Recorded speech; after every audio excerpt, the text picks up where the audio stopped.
So for our next recipe, kind of sticking on along those same lines of boosting up the nutritional value of different foods, we're making a shake here. And again, for those who've experienced cancer-related fatigue, which is such a common symptom that happens either during treatment or even after, and it can be really stressful because it's this tiredness that comes from physical, emotional, and mental fatigue. One thing that, again, you could, by really focusing on what and when you're eating or drinking, can help you feel less tired. And one of those things is to stay hydrated. So we've kind of looked at this papaya date shake as a tool to boost the hydration, because a lot of us think of, okay, if we're thinking of fluids, we usually think of water, but there are others like smoothies or shakes, soups, juices, even milk or milk alternatives like soy milk and almond milk. So on average, I would say trying to get at least 2 liters of fluids throughout your day. But you don't only have to get water. Right? Yeah, no. Gets you nervous. That 8 cups rule always gets me nervous. I don't know who's trying to meet that challenge. It is challenging. I know that some of our colleagues have like massive water jugs sitting at their desk, which looks ridiculous. But like Stephanie mentioned, when she told me, I don't like water. Soup counts. I'm like, okay, I'll get at least half my quota of soup or smoothies or something. And also, obviously, coffee or tea is also a liquid. It's just that you want to make sure that noticing that sometimes getting too much caffeine during your day could keep you up or disrupt your sleep, and that could tie into how you're feeling tired or energized the next day. So we're making a milkshake. Have you made milkshakes, smoothies? Yeah. Okay, so tell me what's sort of your go-to smoothie or milkshake. I love a smoothie with almond milk. Okay. Peanut butter. Nice. Yes. Cinnamon. Yes. A Love banana and dates. Oh, so right on. Yeah. Perfect. Yeah. So really good. So the dates are a great way to add a little bit of sweetness to any dish. But it has, what I love about it has that sort of like brown sugar type of sweetness, like sort of like molassesy, which are fantastic. And then, then bananas. Are they frozen bananas or regular bananas? I'll put like a kind of a, ready to go in the freezer Right. banana, like kind of almost brown banana. Yeah, those are good. Those are really sweet. What I love to do, and because we're making like a milkshake, which is kind of like on the borderline of like semi-frozen, desserty, I stick the bananas in the freezer, and that ends up turning it into this like really nice sort of frothy, ice creamy kind of dessert. Bananas can be very overpowering, right? Especially if you don't like banana, even the smallest amount, you'll taste it. So that's one of those things, obviously, you can go with or without. But again, another great way to use your freezer, any of those ripe bananas that you mentioned, the ones that are starting to go, just chop them up, put them on a flat pan, and freeze them for about an hour, and then you can transfer them into a freezer bag. That's so much easier than having to peel it. thaw and peel. Yes. It's easier to peel it first. Peel it first, I've made that mistake. Yeah. So we're adding a little bit of the banana in there. If you don't mind, add about half a cup-ish of dates. Okay. You can just use your eye for that. We're using some papaya. Any fruit will work here. Mango is really nice in this. Sorry? Oh, yeah. Observation. Yeah, no, that's perfect. This is way more than half a cup, yeah. So about half a cup. It's they're pretty sweet, and you don't need to add too much. And you're adding fruit as well, which is going to bring some sweetness to it. And again, it's something you can control. So, if you, again, want to boost up the fiber or the calories, add more dates. If you're someone who finds it too sweet, then, you could hold back a little. Yeah. How many papayas is 1 cup?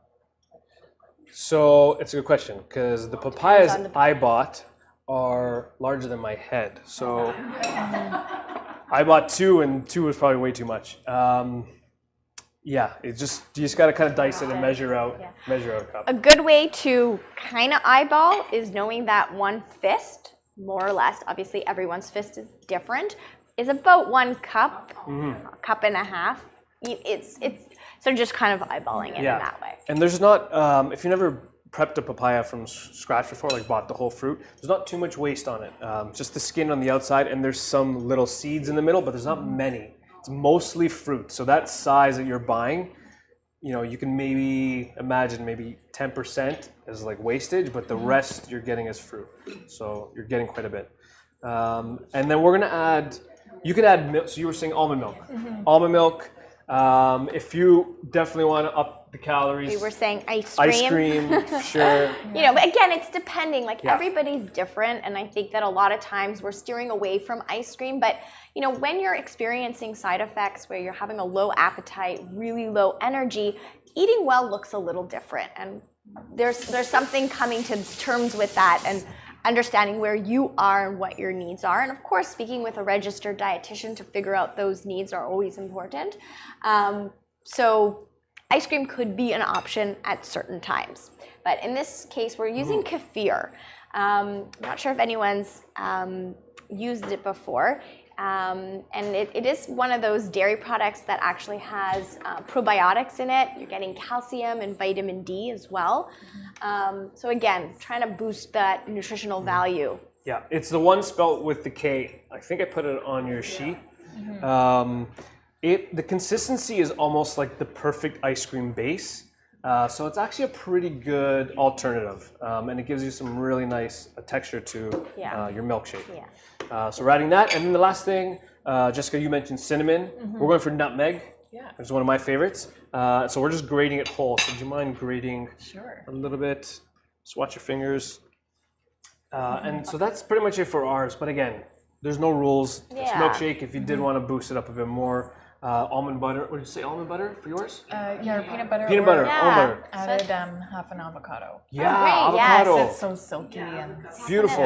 Yeah. So those are like nice little booster additions that you can add to it. Cilantro, your favorites. Yeah, avocado has those healthier fats. and you don't taste it. And you don't taste it. You're right. It doesn't like. It just give makes it it flavor. creamy. Yeah, that's a great idea.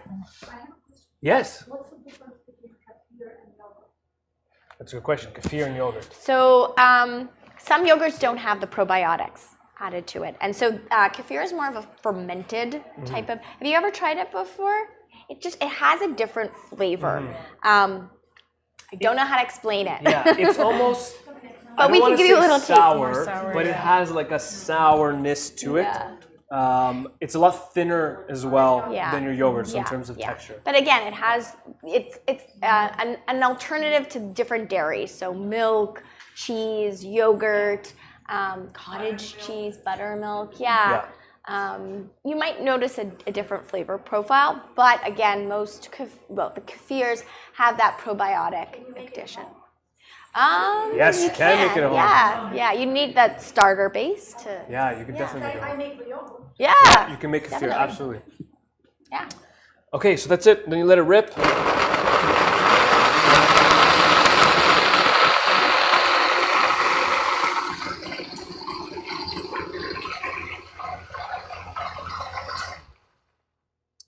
Okay, yeah, so one thing that I didn't mention, the dates, obviously remember to take the pits out. If they're harder dates, you can soak them in warm water ahead of time. Yeah. That'll soften them up a little bit. These ones are pretty fresh dates, so they broke down quite a bit, and they have a little bit of that texture, which I like. But if you definitely want it a lot smoother, or, Keep on going. just keep, soak them ahead of time. There you are. Looks so Date good. shake after you. Date shake. Yeah, try it out. The date shake. Has anyone heard of like the date shake? Yeah, again, not a nap. This good. is it good? Really, really good. Nice. This is the date shake is big in California, which is it's like a date milkshake. So this is sort of a little spin on it. When I do blend it, one thing to keep in mind is the more you blend, you're forcing a lot more air into the smoothie itself. So sometimes if you've made a smoothie and you've just like let it go for like 2-3 minutes, and then you notice after you drank it, you feel extremely bloated. Yeah, because it's all the air, It's all the air that bubbles. you forced into it. Yeah. So try not to let it blend for too long. Or what you can do is let it settle. You can take a wooden spoon and just kind of like break the air bubbles a little bit. That helps. Yeah, and that again, like yeah. for people who have a loss of appetite, having that air obviously is not, it's just filling you up.